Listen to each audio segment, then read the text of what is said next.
اعوذ باللہ من الشیطان الرجیم بسم اللہ الرحمن الرحیم۔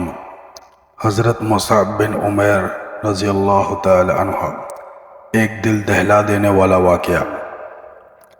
حضرت مصعب بن عمیر رضی اللہ تعالی عنہ کا شمار اسلام کے اولین اور اہم ترین صحابہ میں ہوتا ہے۔ آپ کی زندگی قربانی، وفاداری اور تبلیغ اسلام کے لیے دی جانے والی خدمات کی بہترین مثال ہے۔ آپ کو اولین داعی اسلام کی دعوت دینے والے کے طور پر بھی جانا جاتا ہے۔ حضرت مصعب بن عمیر رضی اللہ تعالی عنہ کا تعلق قریش کے ایک معزز اور مالدار خاندان سے تھا۔ آپ کا مکمل نام مصعب بن عمیر بن ہاشم تھا اور آپ کو مصعب بالخیر بھی کہا جاتا ہے۔ آپ کا تعلق مکہ کے بنو عبد الداد قبیلے سے تھا۔ آپ کے والدین آپ سے بے حد محبت کرتے تھے اور آپ کا لباس اور رہن سہن مکہ کے جوانوں میں سب سے زیادہ شاندار تھا۔ آپ کو مکہ کے نوجوانوں میں خوبصورتی اور اعلیٰ اخلاق کے حوالے سے بہت پسند کیا جاتا تھا۔ حضرت مصعب بن عمیر رضی اللہ تعالی عنہ نے اسلام اس وقت قبول کیا جب مکہ میں مسلمانوں کو شدید مخالفت کا سامنا تھا۔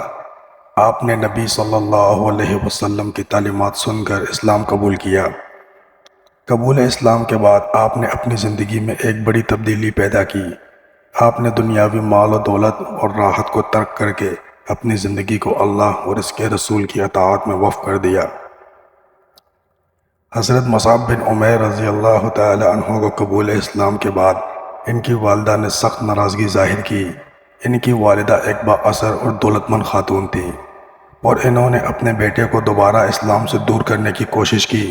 جب حضرت مصعب بن ایمان پر قائم رہے تو ان کی والدہ نے ان سے ہر قسم کی سہولت، مال و دولت چھین لیا۔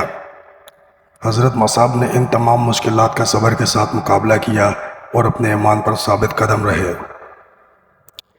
جب مدینہ منورہ کے لوگ نبی کریم صلی اللہ علیہ وسلم کی دعوت سے متاثر ہونے لگے تو نبی کریم صلی اللہ علیہ وسلم نے حضرت مصعب بن عمیر رضی اللہ تعالیٰ عنہ کو مدینہ بھیجا تاکہ وہ وہاں کے لوگوں کو اسلام کی تعلیم دیں۔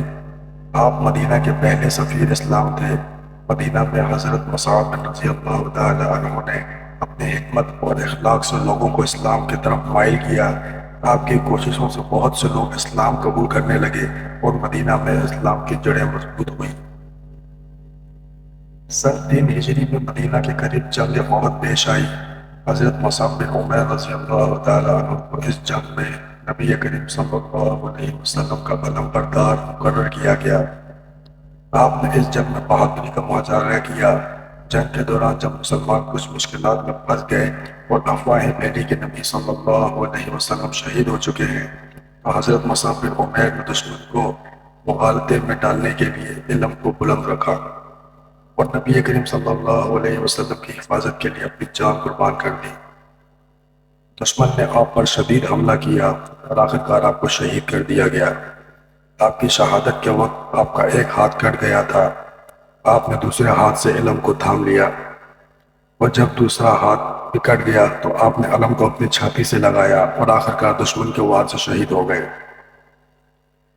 حضرت مصعب بن عمیر رضی اللہ تعالیٰ عنہ کی شہادت کے بعد جب ان کی تدفین کا وقت آیا تو مسلمان کو یہ دیکھ کر دکھ ہوا کہ ان کے پاس کفن کے لیے بھی مناسب کپڑا نہیں تھا۔ ایک چادر سے ان کے سر ڈھانپنے پر پاؤں ننگے رہ جاتے تھے اور پاؤں ڈھانپنے پر سر ننگا ہو جاتا تھا۔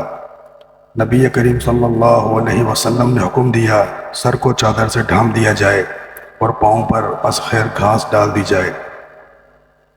آپ کی شخصیت، اخلاق، شرافت، ایمان کی اعلیٰ مثال تھی۔ آپ نے اپنی جوانی، مال و دولت اور دنیاوی راحت کو دین کی خاطر قربان کر دیا۔